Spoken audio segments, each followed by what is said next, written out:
আসসালামু আলাইকুম প্রিয় দর্শক বন্ধুরা, আজ আমাদের সাথে আছেন গ্রাম বাংলার প্রসিদ্ধ একজন শিলধারী। আজকে আমরা তার দৈনিক ইনকাম ও তার পেশা সম্পর্কে কিছু অজানা তথ্য জানবো। দাদু, বলেন। আপনি কি কাটাচ্ছেন? আমি শিলপাটা কাটাচ্ছি। কতদিন ধরে এই কাজ করতেছেন আপনি? তা 20-50 বছর। দৈনিক কত পিস করে শিল কাটান আপনি? প্রায় ওর কোনো নিয়ম নেই, যেদিন হয় সেদিন কাজ করি পারি না, যেদিন না হয় সেদিন একটু ঘুরতে হয়। ও আচ্ছা আচ্ছা, তাই এক পিস যে শিল কাটাচ্ছেন আপনি কয় টাকা করে নেন?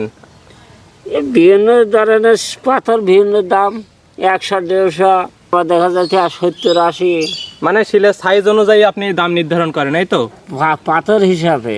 ও আচ্ছা আচ্ছা, এই পাথরটা যে কাটাচ্ছেন এটা কেমন? ওরে আল্লাহ রে, কোনো ভেজাল নেই, মানে কঠিন পাথর? কঠিন পাথর।